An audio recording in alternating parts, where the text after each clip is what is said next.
cah semangat cah. Terus di posisi milik ning gone hotel cah ning restoran kayak breakfast karo Tante Ririn sarapan. Si Tante Ririn wis sarapan nganggo salad cah. Terus karo apa omelet. Wis sederhana nek Tante Ririn sarapan, omelet sarapan sederhana wis tuwa iki tetep njogo awak terus sih. Tak sik siape sik cak setting pas. Terus belajar ngelos pokoknya neng ngarepku kayak wong ya luweh sinau terus sih ngelos kudu sinau. Makanya ingin ngobrol dengan beberapa teman di Jogja itu, ketemu itu, terus mereka ketawa-ketawa karena lihat apa yang dilakukan Umili itu. Wih, serius sih vlognya, daily vlognya serius sih, Bendino ngegas terus ngupload konsisten nih. Ya udah Umili kayak jajal terus derek kuat pora 200 video cah sebelum setengah tahun, nggak tahu nyampe atau enggak ya. Itu bener-bener dipaksakan ya wi. Makanya apa istilahnya aku repes juga selalu apa sih so diambil pemahamannya itu. Makanya ambil maknanya adalah ketika aku kudu istiqomah, nek ora istiqomah ya isin karo kanca-kanca wis kadung ngucap 200 video wis pokoke engko ora ketang sak menit tok sedina atau syukur sedina iso 2 kali sing masing-masing 15 menit misalkan. Alhamdulillah wis pokoke mencoba untuk konsisten itu ternyata juga butuh keteguhan selain pasti keberanian untuk ambil sikap itu cak. Jadi kemarin selama hari apa ya Rabu dan Kamis ketemu dengan teman-teman, temu sedulur-sedulur si Mas Riki, terus dikancani karo siapa Alifah ya, Alifah, terus Gani, terus ono kolek sing kolit nganggudi ya ora kolik kok kolit, temu kolit untuk Cahnom bagus programmer itu yang jadi koordinatornya di salah satu usahanya Mas Hafid namanya Javas. Terus ketemu lagi dengan Mas Aji yang sebelum ini pasti sudah aku upload ngobrol ngalor ngidul bangun seduluran karena Mas Aji ini nanti ketemu cah waktu kui nalikane tahun 2015 karena beliau itu sempat datang ke rumah dengan keluarganya, dengan Mbak Lia dan si siapa Abimanyu itu. Abimanyu masih kecil gini lucu banget. Terus saya Abimanyu wis gede, saya selangsing wis ora selemu biyen, saya bagus badannya. Sekarang aktivitas si siapa Abimanyu kuwi 13 tahun wis mulai mengajar. Oh itu loh, kalau sedulur-sedulur yang berani ngambil sikap putranya atau putrinya nggak sekolah itu sebenarnya mencuri start. Kalau ya sebenarnya nggak ada yang dicuri, wong itu kemauan dari orang tuanya yang disampaikan ke anaknya dan anaknya juga mau melakukan kok. Jadi itu sebuah pilihan cah. Jadi kalau pilihan itu ya sudah, itu soal sikap. Jadi apapun itu ya hidup. Kembali lagi yang bolak-balik di apa YouTube-nya Umili di channel ini kan Umili selalu ngomong ya, urip kuwi cah pokoknya apa-apa kudu disikapi. Artinya disikapi itu dipilih, dan ketika sudah dipilih ya sudah, ketika layar terkembang pantang untuk mingkup meneh, pantang untuk kembali, ya sudah. Bahwa kemudian dalam proses kita mengembangkan layar itu banyak masalah, banyak kendala, ya hidup itu kan sehari-hari ya begitu itu. Lah kemudian kan kita ini sebagai makhluk Allah itu kan karena dibekali akal yang lebih dari makhluk lain, itu kan justru harus bisa menandai mana pola gagal, mana pola sukses. Makanya pola gagal itu kan tandanya sesederhana ketika kita melakukan kesalahan, keraguan-raguan, ketakutan, ketidakyakinan itu. Terus kalau satu sisi yang namanya pola sukses itu kan tampak kemantapan hati bergerak,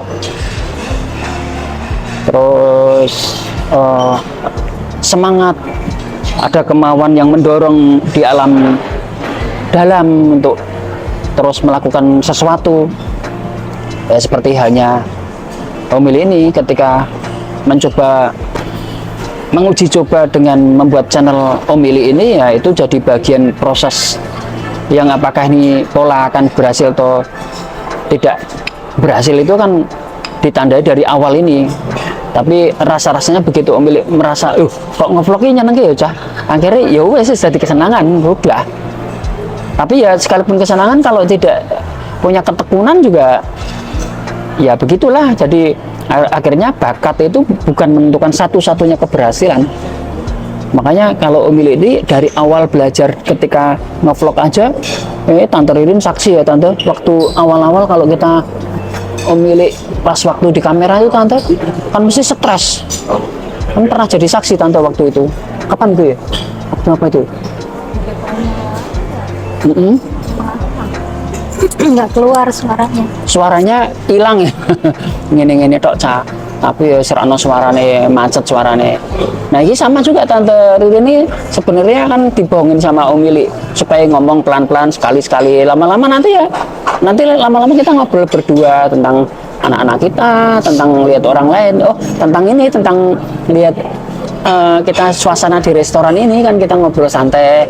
Nah ya dirimu ngomong loh, jari ini krisis, jadi winter is here gitu. Nyatanya ya rame nih kok gini ya Tante ya, rame banget loh, nyatanya rame loh. Padahal nggak weekend ya? Padahal tidak weekend loh. Ya weekday. Weekdays ini ya, lihat dia rame. Tadi ini yang tak liatin kayak nggak begitu ya. Tapi tadi tuh ramenya, tadi rame banget. Pada ngambil yang jam berapa ya? Pas jam setengah 9, jam 9 tadi itu rame banget cah. Itu ternyata terbukti bahwa winter di Indonesia itu bisa jadi nggak berlaku loh. Bisa benar-benar nggak berlaku loh. Ya winter itu terjadinya mungkin banyak di Inggris atau di Eropa, terutama di Amerika sana ya. Indonesia nyatanya di jalan juga masih ramai, baik-baik saja. Kita tinggal di Indonesia ini pokoknya negeri berkah. Kayak Omili ini sedikit ada rezeki ya sudah, menikmati hidup. Suruh kerja terus itu ya capek. Nah, tapi ketika Omili sama Tante Ririn ini pun kalau sekarang ini sepertinya jalan-jalan ya sejatinya ya tetap bekerja. Ketemu Mas Aji, ketemu Mbak Lia. Kalau aku ngomong di sebelum ini kan ya aku ngomong memprospek dia. Tapi sebelumnya justru Mas Aji dan Mbak Lia saja datang ke rumah kemarin seperti ingin menitipkan putranya, ya lah. Tapi justru, wes Mas sebentar, saya go, nah menitipkan putranya di tempat Kak Isal di PT Karirana kan juga harus bayar. Nah disinilah letak antara apakah Omili ketemu orang itu selalu memprospek tuh, apakah benar-benar orang itu suruh mengeluarkan uang? Enggak. Omili ya senang-senang. Justru kalau mungkin Mas Aji dan Mbak Lia itu bisa barengan kita jalan dengan Abimanyu, nggak tahu apa yang akan dilakukan ke depan itu, yang sama-sama bisa senang-senang, tidak harus mengeluarkan modal. Kalau perlu yang mengeluarkan modal ya bisa jadi ya Kak Isal yang tadinya mau dapat uang, bisa jadi Kak Isal malah justru mengeluarkan uang ya gitu. Orang itu kalau pikirannya bisa dibolak-balik itu apa-apa jadi rileks. Nah, hidup Omili itu dari kecil itu kalau nggak berpikir dengan cara ngambil pikiran yang seperti berbeda itu ya nggak akan berjalan, nggak akan hidup dengan cara yang sesantai ini sekarang ini, dengan usia yang sekarang aku kepala 5 ini, 5 lebih sedikit lah, lumayan lah sama Tante Ririn ini. Ya ini kesempatan sepertinya pensiun yang sebenarnya tidak pensiun. Nggak ada orang pensiun itu. Orang pensiun itu ya selesai, itu tanda-tanda kematian kata orang-orang bijak itu. Ketika pensiun itu kan tanda-tanda kematian.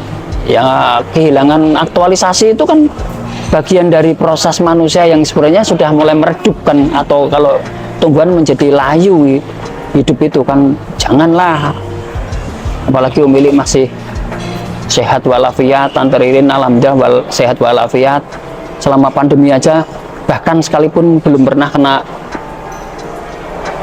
COVID dan terus terjaga.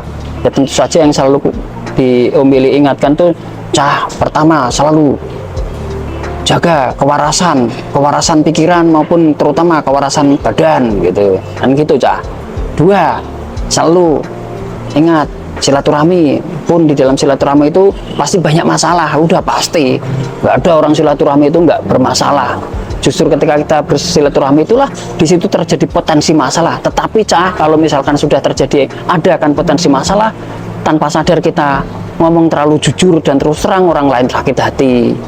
Ya sudah, kalau sekarang dengan usia Umi yang semakin tua ini, menyadari aja ngomongnya semakin hati-hati, atau tetap akan jujur, niatnya tetap harus baik di dalam hati pikiran Umi, tetapi mungkin dikurangi intonasi dan tensinya atau volumenya atau apalah, pokoknya kontennya itu dikurangi.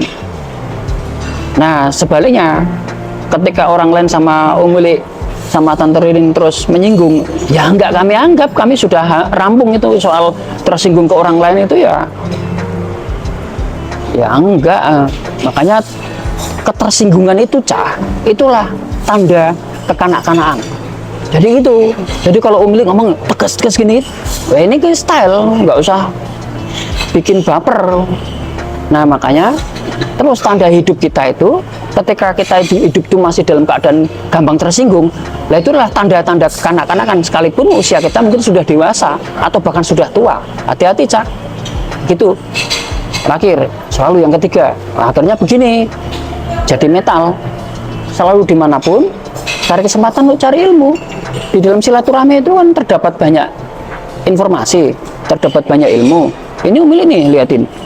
Ini Umi begini sambil baca buku, jadi nggak cuman nongkrong ini habis sarapan, enggak, sama Tante Ririn sambil neririn makan. Terus Umi sambil baca buku. Tante Ririn juga sekarang ini lagi sekalipun diam, aslinya sibuk Cah lu itu. Nah itu ya, handphonenya ditutup. Itu mantau dari CCTV seluruh aktivitas di rumah Sasongko. Tante Ririn lihat, Umi lihat, tahu. Jadi kalau di sana ada lagi masak apa, lagi ngerjain apa, kelihatan semua, karena di dapur dikasih CCTV, di mana-mana dikasih CCTV supaya Umi sama Tante Ririn, terutama Tante Ririn yang memudahkan untuk memantau, terutama memantau cucu-cucu Cah. Jadi bukan anak-anak, bukan anak-anak, karena anak-anak kan, anak-anak Umi kan sudah gede-gede. Tapi terutama memantau cucu-cucu. Apa tujuannya cucu-cucu? Itu lagi-lagi bersenang-senang karena ngelihat. Kalau rindu ya lihatnya CCTV kalau pas pergi gini. Makanya hari ini Tante Ririn sama Umi hidup begitu nyaman.